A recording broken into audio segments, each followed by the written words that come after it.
welcome to Patreon and our like setup. It's not permanent, but yeah, it's a little something. We're trying things out. Check out the TikTok so you could all see how I walked into her house with all of this shit here today. Julie just came in with like a bunch of boxes and you did very well. I can't carry the amount that you carry. Anyway, so yeah, there's a work in progress. Like there's a leaf here that really wants to get up close and personal with me. It's like I just feel something tapping me. What the fuck is that? Anyway, so welcome. Oh, I have the microphone a little far. It's Patreon. You guys love us. We love you. You know. We're trying. There we go. Okay, there. Yeah, it's no longer kind of attacking me. So yeah, these are our first little things. There, that's better. Okay. I just wanted to. Okay. And we have a very interesting topic today for Patreon. We're starting our October series. Oh no, well we already started, right? Yeah, but we'll be starting. Yeah. Well, this is like our spooky stuff. No, but the old timey meds already came out. Oh, true. Okay, by the time this one comes out, second so episode, creepy Halloween crap for Patreon at least. Yeah, exactly. But the weekly will be starting soon. Anyway, so before we start this Patreon episode, I have a confession to make to Evie. Oh my god, are you pregnant? No, fuck that. Cheers. No. I was like, don't drink that. I found your boyfriend. Oh, you did? Yeah. He's highly recommended. Is it a dildo? Oh, who's that? What is it? As I was buying all these things, I saw that, and he's got a pet. He's got pets. He's got the 6-pack. Who needs a man when I have this? So I'm like, I gotta get you that. I'm looking out for you. Thanks. What do you want to name him?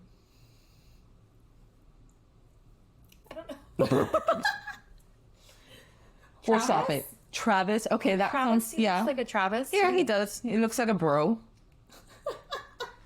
He's cute. Okay, anytime that someone fucks me up, I'm just gonna go to Travis. So there was that, and then I got myself a little creepy.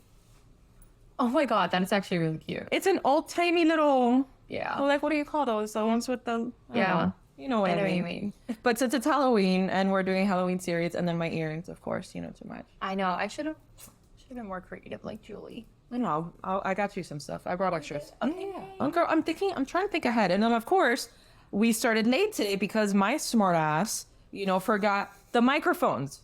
Incredibly important for a podcast. And what did I do? I forgot them. at home. So I had to go all the way and whatever. But we're back anyway. So yeah.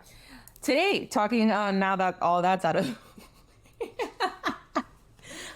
like, I have to. I got the plant. I got that. I'm like, and then we got this, but you can't see it. I know. But it's a herb-based vlog. And that. It's coming along. Thanks, Mario. And then, yeah, Mario donated that to us. So, yeah. Anyway, what we're talking about today is something it was your idea. It's like really, really interesting. A bunch of movies have been made about it. If you want to like get a little closer, like I did, just in case. Anyway, you came up with this idea when we were trying to like shop of what we were trying to figure out what to do for October episodes, and we wanted to make it creepy. Yeah. And there's really not a lot of like medical science behind it. Yeah, they've done studies. They've done like studies and theories and things like that. Lots of theories. It's super cool. It's really cool, yeah. And more when I started doing this research, I was like, God damn, like I know. I mean, you can dive into a whole entire world. Oh, you could go into a pretty big rabbit hole about it because even then the studies that were made, like there's some conspiracies about them too, which we'll talk, we'll touch upon and all that stuff. But we're talking about near-death experiences. Yes. And this actually comes out on Friday, October the 13th. So we're like, yeah, let's make it extra creepy, extra something. I have personally never had a near-death experience. No, neither have I. Okay. Thankfully. Yeah. At least not yet. No. Yeah, I have not either. Yeah. Thankfully. Oh, I mean, did you? I cannot have that for a very long time. No. I will be fine. Oh boy. But have you, like, when you were doing your rotations, residency or whatever, did you meet anybody that, during your med school years? Maybe, I don't know. Yeah, during med school, we had hospice visits and stuff like that. But in peds, like where I did my like true like core training and stuff like that, we had palliative care. But no, a lot of, you know, in peds and stuff, I feel like the near-death experiences where people have these like visions and things are like, I don't think I've ever seen one like with a kid, you know? Yeah. No, and that's why like I bring up like maybe med school while... With adults, I never had an experience, or I never had an adult like up and tell me, you know, this is what happened. A lot of these people that have near-death experiences is near-death, so they end up surviving. But it's kind of crazy, the things that you see with a person that is close to that side, closer to that side than they are here. Yeah. They start, you know, talking and saying things, and it's almost like they're living in a memory. Yeah. It's like very creepy. It is creepy. Like, that's for sure. It's creepy. I've had, you know, like people like call out certain people that are on that side, that are dead. Right. And that's what we're going to talk about. Like that there's a lot of similarities even amongst people. Stories, exactly. In the stories of even people that have never even like met each other. They don't know about each other's stories and stuff, yet they have like similarities here and there. So yeah. Anyway. So what are near-death experiences? So basically, you are near death, so you are dying, and you basically have some sort of, I don't want to say the word imagination, but maybe like vision, maybe some audio, like people talking to you or something. Kind of like, everyone says that they like kind of see like this light or something like that. That's pretty much everyone. Right, exactly. That's why there's like a lot of similarities between seeing people that, you know, have passed, the light, then also some, like a lot of people talk about a woman that they like see, they go to this different realm and they all have like this very euphoric type of feeling. And then, you know, it's the feeling of happiness, of just like very calm and peace and love, like just very good feelings, you know, overall. I haven't, at least in the research that I did, there's probably a lot there. And even stories that I included here, most of it, I'm going to say like 90% of it, they all like said, yes, it was a beautiful experience. It changed me in my living, in my, you know, daytime, I guess, or whatever you want to call it, in my living life, because I want to experience that again, because it was such a peaceful, loving, bright, like sensation. But anyway, it's very creepy. So the actual definition, we're going to, instead of saying near-death experience the whole time, we're just going to say NDE, you know, for short. NDEs are common patterns of events that people experience when they are experiencing intense threats, they're seriously ill, or they're like very, very close to death. Some of them, some of the stories that I'm going to include here is that the heart stops for like maybe a couple of minutes or whatever, at least on the monitors. The doctors come back after the person said, hey, I experienced this. Like, well, yeah, your heart actually stopped for like a minute or two, or maybe even a little longer, you know? Yeah. So they're like, oh, okay. So there's a lot of that as well. Common features that they share are seeing a bright light, feeling detached from one's body, and then having that sense of peace, love, you know, all those beautiful things. And then they can be very intense. And like I had said earlier, they can be life-changing because people want to chase and experience that again and understand where that came from. Why did that happen? Where is that? Is it real? Was it a hallucination? Like, what is it? So yeah. And then I included some of the history as well. So yeah. It's like crazy when you start researching these things. There's history to everything. Yeah. So you could just dive into this world. Absolutely. And that's the thing, like everybody has different histories, and I'm only focusing on the US here, because if you want to go to like overseas, then you encounter like different religions and different cultures, and then they all see that in a very different way, you know, and then document it in a very different way too. So NDEs have been recorded since ancient times. The oldest known medical report of an NDE was written in the 18th century by Pierre Jean de Monchaux. I swear, I feel like everyone and their mother that invented something or came up with something, their name is like Jean-Pierre. I'm butchering that name, but yeah. He was a French military doctor. In the 19th century, a few studies of NDEs were conducted, but it wasn't until the 20th century that NDEs became a more widely studied phenomenon.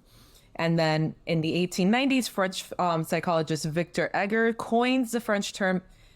I'm going to try to say this as good as I can. This is in French, so pardon my French, literally. Expérience de mort imminente. I'm not going to get any better than that. So. I mixed in some Spanish in there because it is a love language. There's Latin, you know, I don't know, whatever. Don't kill me for this, okay? I'm trying. And in English, it means experience of imminent death, based on discussions with philosophers and psychologists about climbers' stories of Here we go again. Here we go again. And I wrote this. Panoramic. Yeah. I wrote these notes. I even practiced them yesterday. And today I was even like, onomatopoeia. I'm driving over here like a crazy person. Onomatopoeia, anesthetizing, anesthesia, onomatopoeia, anemone. And I can't say panoramic.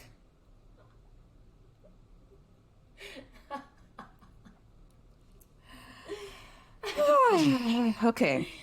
So, based on discussions with philosophers and psychologists about climbers' stories of panoramic life reviews during falls. Okay, so very like specific about climbers when they fall, like their experiences. But I mean, yeah, I didn't even think of that. Like when you're falling. Oh, dude, I don't even know. Like these things like make me nervous to think about these things because I never want it to happen to me. You know, I never want to experience that fall. It's the worst. I can't do roller coasters because of the fall. Imagine a person that like falls for more than like a couple of seconds. Like they have time to think about what's happening. You're conscious that you're falling to your death. Yeah. Anyway, it's creepy. It's very creepy. This Victor Egger apparently studied specifically that. 1892, Albert Heim. Yeah. Okay. Reports a series of subjective NDE observations from workers, war soldiers, climbers, and others who had come close to death. This is the first time NDEs are described as a clinical syndrome. In 1968, Celia Green publishes an analysis of 400 first-hand accounts of out-of-body experiences. The first attempt to classify such experiences in 1969, Swiss-American psychiatrist Elisabeth, Kübler-Ross, maybe. Kübler, I think. Kübler-Ross, okay. Publishes her book On Death and Dying, which helps to raise awareness on NDEs. In 1972, John C. Lilly first uses the term near-death experience, and 1975 psychiatrist Raymond Moody popularizes the term near-death experience in his book Life After Life, which describes the different elements of NDE. Modern studies report that NDEs occur in about 17% of critically ill patients and 10 to 20% of people who have come close to death. So a good number. 17% is a good number. What do you think, or what do you feel is the closest you've ever been to a potential death experience? Have you ever had one? I think I could probably come up with one for myself, and you know this story. Go first, because mine is stupid. My alligator experience. What alligator experience? Remember when I went hiking at nighttime with one of my friends? I know you've done that like a million times, and I've had to cover for you. No, I've definitely not gone hiking at nighttime. That was one time. I'm thinking of the ATV. Oh yeah. That was like a really. That's what I was thinking of. That could have been a near death. That's why I'm like, well, I mean. Don't you remember when I went hiking at the Everglades with like a really good friend of mine that I didn't get to see often because he would like go and work. He's like a photographer or something like that. Well, he works with the national parks. Yeah. Yes, I know. So this really good friend of mine, he works in these national parks, and I don't get to see him often because he takes jobs, like temporary jobs, from national park to national park, and that's how he travels the world. Yeah. So it's awesome, right? But he's very adventurous. So he's not the type of person just be like, hey, you want to grab like dinner and drinks? No. He's like, let's go hiking in the Everglades. And then I'm like, the Everglades? You know, here in Florida, the Everglades is massive, right? Yeah. So I'm thinking that there's going to be like a lit up little pathway or something. I know I've lived here in Florida for years and I've never been to the Everglades. Mm-hmm. I've only been to maybe like a little part as I'm on the way to the Keys. Yeah, exactly. You know? Yeah. But to go and ride a bike or walk in the Everglades, it's never happened. Do the white people stuff, yeah. Yeah, no, never done that. So at first I was like, that's kind of creepy. Mm-hmm. Like at nighttime, going to the Everglades, and I'm not in there. Like I don't like doing that. We've already talked about this in the podcast. I'm not that friend that goes and investigates things. I'm the one that stays in the car, like talking, like, why are people doing this? That's what I was gonna say. There was, after one of our episodes that we talked about La Llorona, she was like, get in the house, and then we're talking about the same person going to the Everglades, okay, and hiking at night. So worst decision of my life. I cannot picture it. I can't picture it. So I'm like there with my friend, and he's like all excited, and he has like his little like headlight on. Yeah, he's pro, like he's a pro, right? Yeah. And here comes Yvette, like. My little, I don't even know. I was like, I don't even have like hiking gear. Like I just have like my Converse on or something. And were they at least high tops? Yeah. At least there's that. So we park in this parking lot, right? And first of all, he's like, oh yeah, we're getting to the Everglades.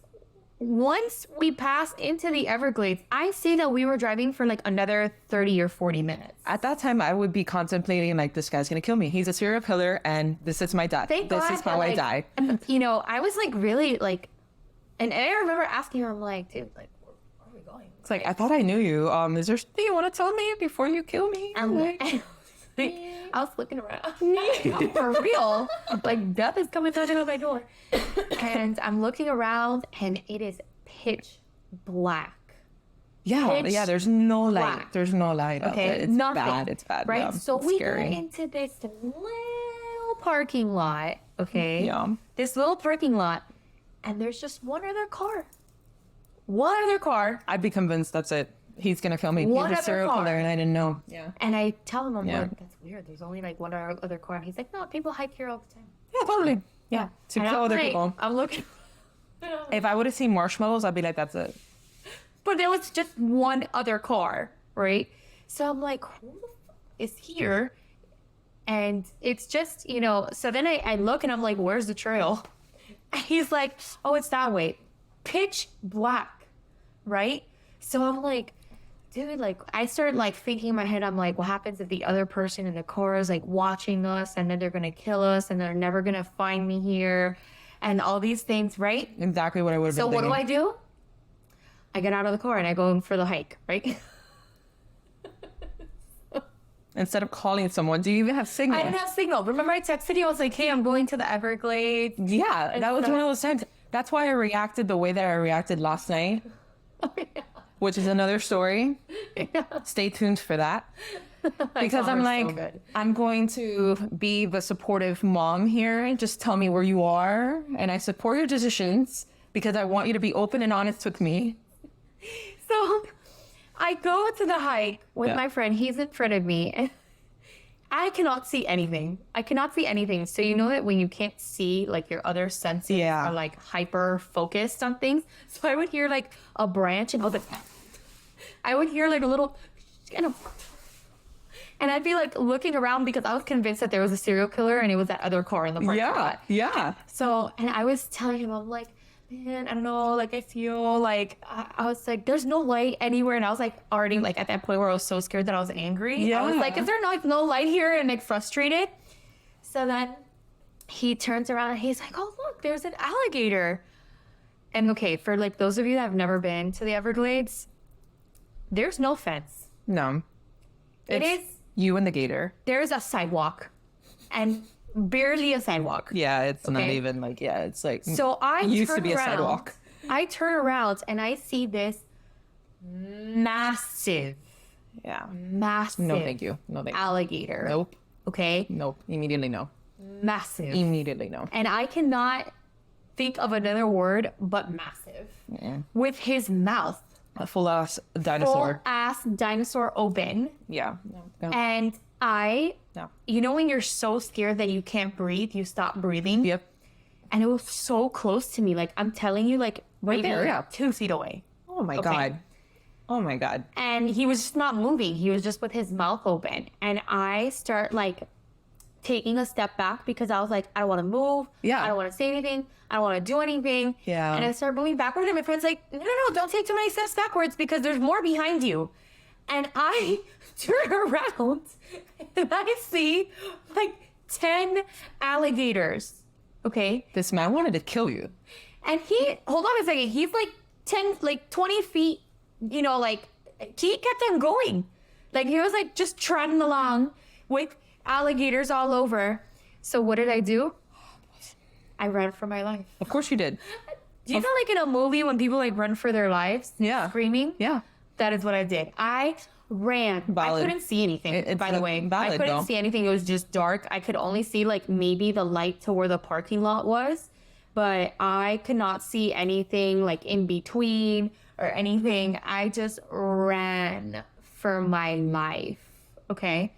And I forgot to mention, the person that was with that other car, he actually passed us on the way, like, before the alligator situation. Uh-huh. He actually passed us, and it was just one guy. Serial killer. Okay. What guy? And Yeah, he went to visit I was like, who is here by himself? serial killer that went to visit his, whatever you call that, like the scene of the crime, where he fed someone to an alligator. That was my near-death experience. Yeah. That was Did anything flash through your mind? Like, or it's just pure adrenaline, It was pretty much. pure Yeah. adrenaline. It was pure adrenaline, but I have never run for my life. And everything was it was so fast, it was slow motion. Mm-hmm. Like, I still, to this day, I, like, have it blocked, like, out of my memory. Like, I just remember, the last thing I remember was turning around and seeing those other, like, 20 alligators, and I just ran for my life. Jesus Christ. Yeah. Yeah, That's my near-death. no, thank you. No, thank you. No, Not thank you. nearly as bad as these people that we're going to talk about. No, obviously, but still, That it's was my like, near-death experience at the fucking Everglades. I'm surprised. I've never gone back to the Everglades. Yeah. Did you know there were panthers? Yeah. Just trotting along. Yeah. They just, they hang out and chill. Why and did I think that was a good idea? Like, if my daughter told me that she was doing that, I'd be like, are you stupid? I guess I'm stupid. You're like, no, you're not going. No. You'll be like, I don't care how hot he is. Put an Apple Air 5 on her. I don't know what I would do. I don't care how hot he is. You are not going. It's not happening. I've had patients that got bit by alligators and the moms fight the alligators. I'm. Am I not one of those moms? I'm sure I will. It's going to be one of those adrenaline things. Exactly. But the thought about me fighting an alligator, No. after what I experienced, No. Immediately no. I would lose. Immediately For no. sure. No. I'll die trying, but... Anyways, okay, characteristics of NDEs. Oh my God. Okay. The outer body experience, I felt that. You did. You kind of saw a tunnel of light because you were going after the light in the parking lot. So valid. You did experience that too. Okay. What's worse, the serial killer guy or the alligators? You had two serial killers with you, okay? The guy that took you there, and then the guy that just was walking alone. My friend, I forgot. My friend. I left him. Like, I just went back to the car, and like 15 minutes later, he shows up, and he's like, "What happened?" What do you mean? What He's happened? the most chill person ever. And he was like, "What happened?" And I was like, I ripped him a new one. I was like, I'm like, why would you ever take me to, like a nest of alligators? I was like, can you imagine if I would have stepped on one? They would have eaten me alive. And he was just like, no, they don't bother you if you don't bother them. And I'm like, that's the thing, I would have stepped on them. Yeah. And then I'd be bothering it. Bothered.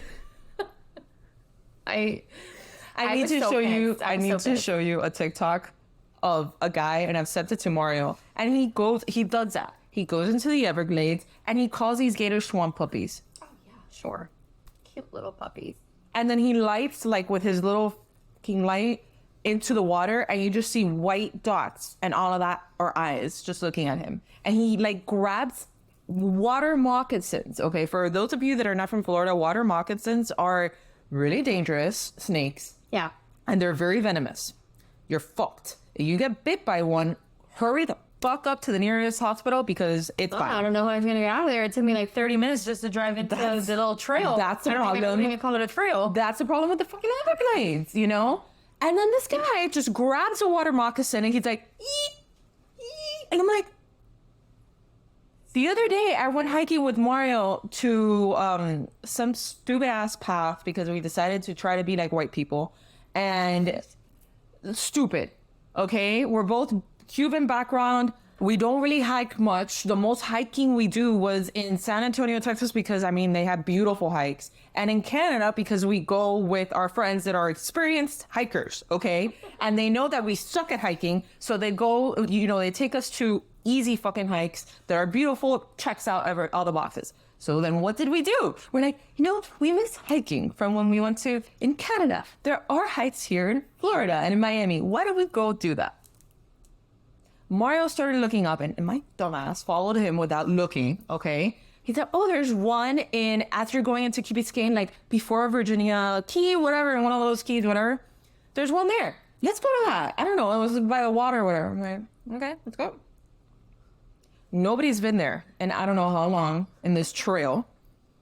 And we're walking. And then I started like, you know how you get a sixth sense of things, right? Like you were saying, like all these. So I'm walking there we're walking. Clearly nobody is there in this trail with us. Nobody. No one. Okay. And then I just see like a shitload. And luckily I'm not very scared of animals. Like I don't know. My dad taught me from very young. I'm weird with animals. Like I'll grab a lizard. Like I'm that type of person. Like it's fine. I'll grab a frog. I'm cool with all that shit. But anyway. A lizard, I could probably do. A frog? Well, my mom is still deathly afraid of frogs. So she trained me from early that anytime she saw a frog, I had to get it for her. Because my dad would work the night shift. So it was just me and her. Oh and then it's like, who's going to grab the frog? It's not going to be her. Not going to be her. So it's going to be me. There was one time she woke me up dead asleep.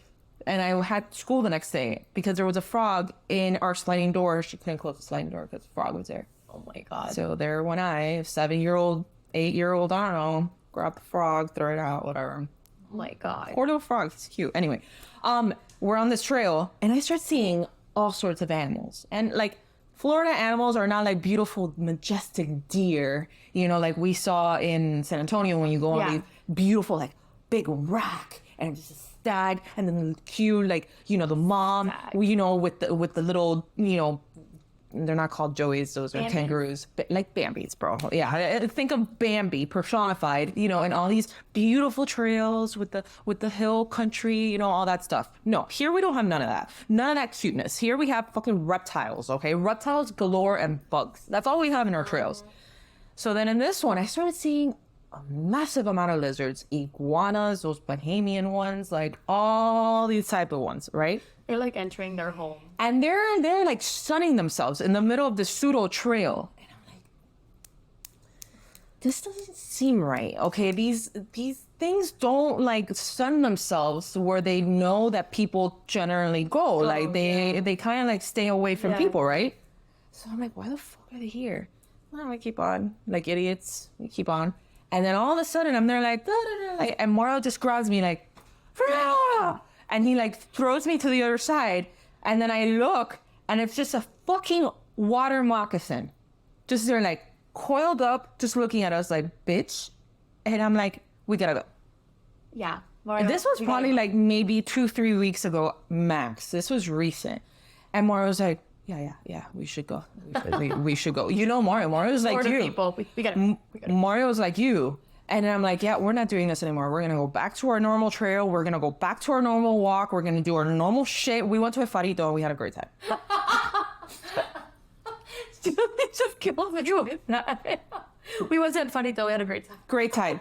Beautiful, beautiful trail. Yeah. 10 out of 10 recommend. You're right on the water. You know, the people are fishing. Exactly. That's what we did. We had a beer at the end of our 4-mile walk. Fantastic. 10 out of 10 recommend. Do not be us Florida stupid idiots going into some fucking Osprey Trail or some bullshit. I don't even know what it was called. It was after a stupid bird. It was... No.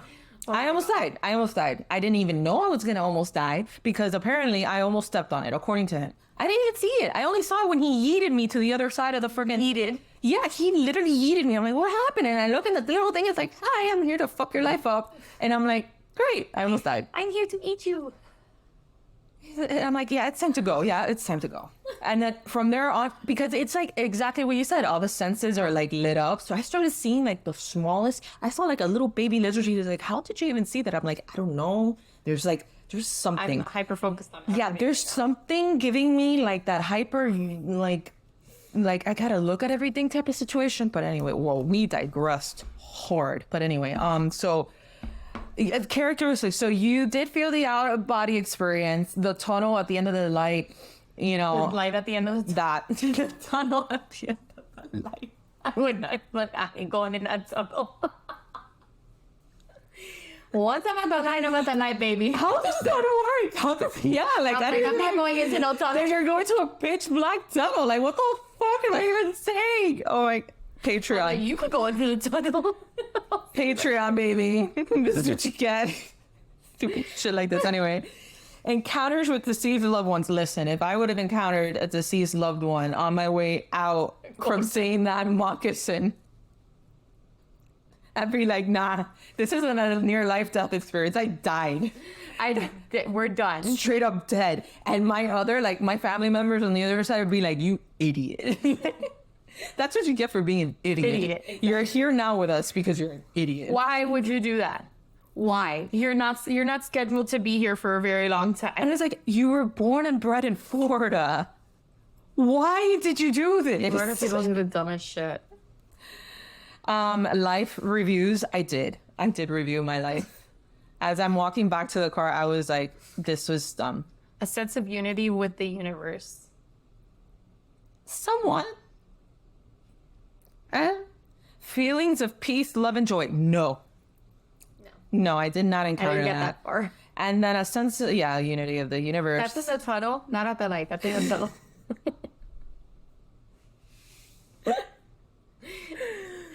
Oh God. Okay. So the stages of NDEs, peace, greater appreciation for life. I can personally tell you that I had a greater appreciation for life, but to the point that I will never go back to the Everglades. And now your daughter will never know what the Everglades are either, from other than going to the other coast of Naples. I'm gonna tell my daughter, like, you know how like our parents, other coast of Naples, other coast of Florida. As you're going to like Naples, it'd be like, wave at the Everglades. That's it right there. I'm gonna tell my daughter how my mom, like, you know, like with me, she's like, la droga. They're like, you know, like I was scared shitless of anything and everything. Or like even now, my mom is like, cause if you go out by yourself, or someone's gonna rape you or something. No, yeah, she wants way too much news. But dude, I swear, my mom, Laura, I'm gonna put that fear in her and never made. I hope Nora's not like me, because my mom would do that shit to me, and then I'd do it even more because she would piss me off by telling me that. I don't know how I'm alive. I don't know how I'm alive. I look back now, and I used to go to sketchy ass Miami neighborhoods to party.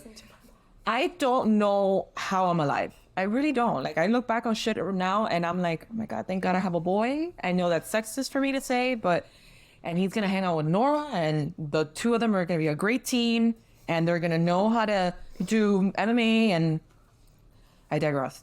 So stages, peace, body separation. Did kind of feel body separation, to be honest. Entering darkness. In a mental, emotional state, yes, I did enter darkness. Seeing the light, you saw the light. Entering another realm of existence, quite possibly.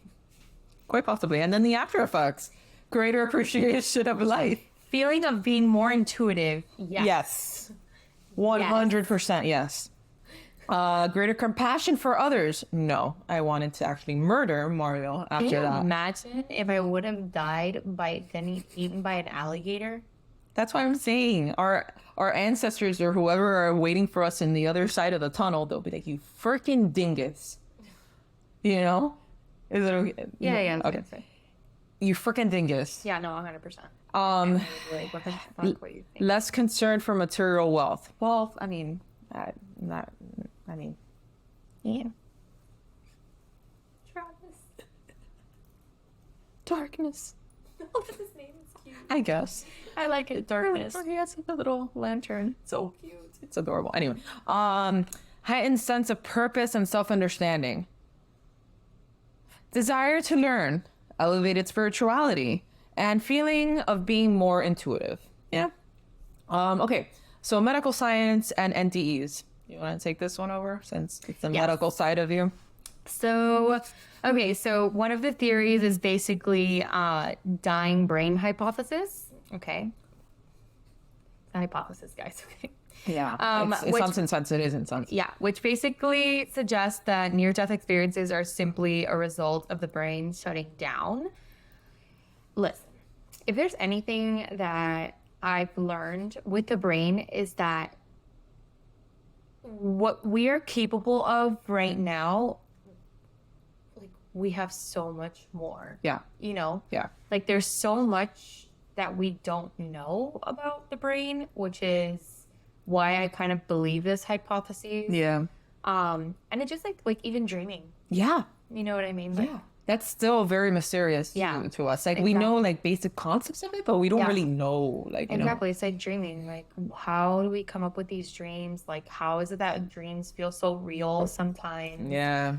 But anyways, basically, your brain shuts off, and then you have this feeling of being detached from, like, one's body. So it's like those stories of, like, how people are like, oh, I felt like I was looking at myself or something like that, I guess. That's so fucking creepy. Yeah.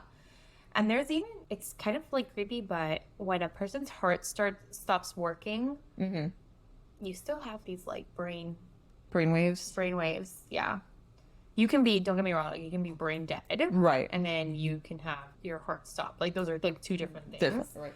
But that's why sometimes, like, people, they're like, oh, you know, I felt them move, and they're like, no, that's, like, normal and stuff, because it's like your brain is still doing things, you know. It's insane. Yeah. Until it, like, finally, like, just, you know, runs out of battery.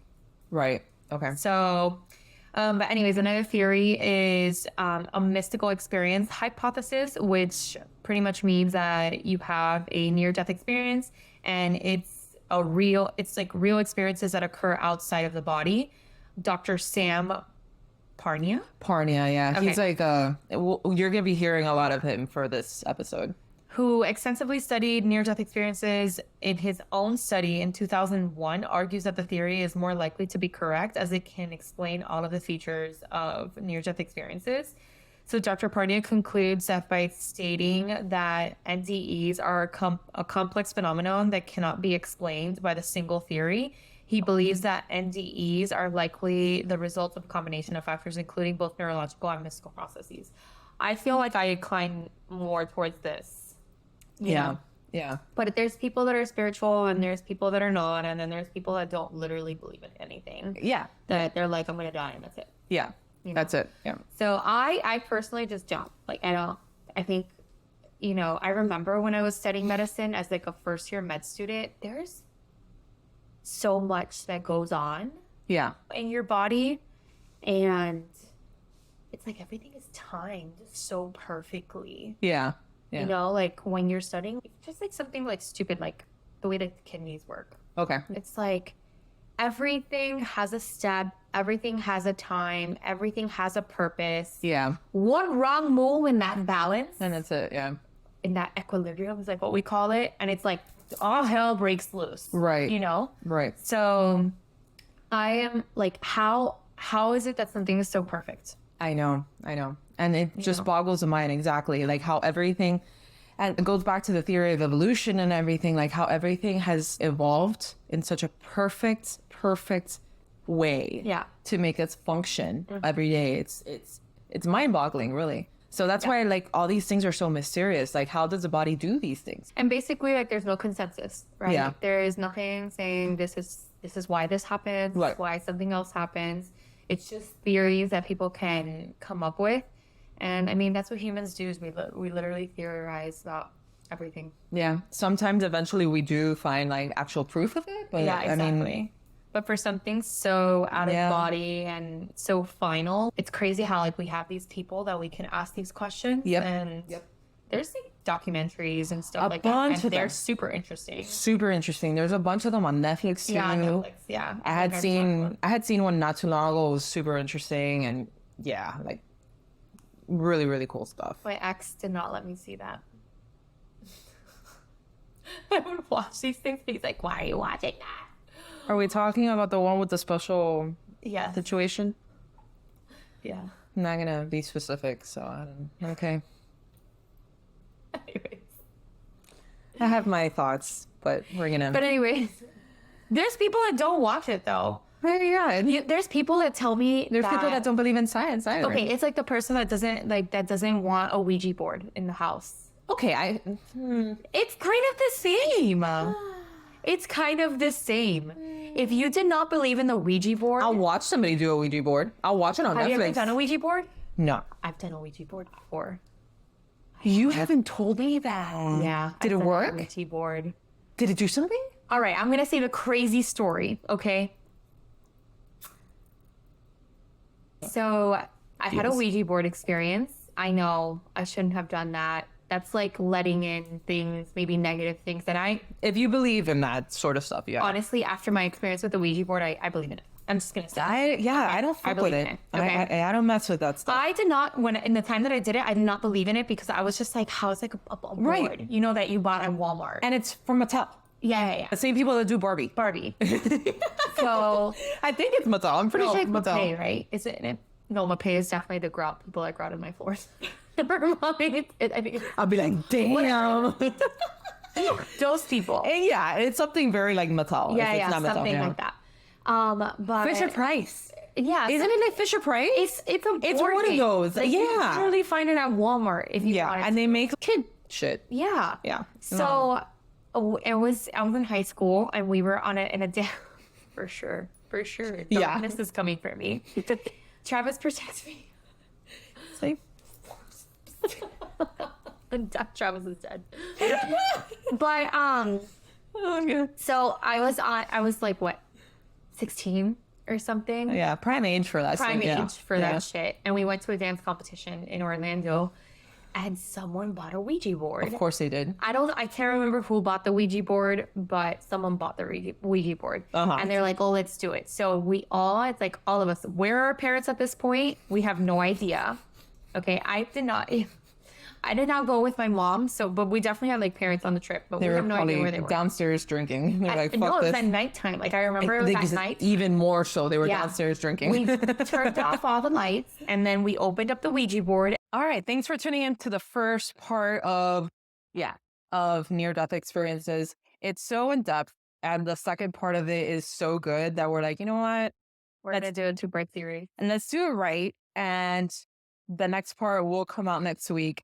It's so good. And that's why we wanted to like give it its appropriate timing. Yeah. You know? Yeah. It was unexpected. We thought it was going to be one episode. That near-death experiences was going to be one episode. We planned it out for that. But things happened. I know. That we just had to make it a two-part series. Yeah. Thanks for the support and stay tuned. Stay tuned.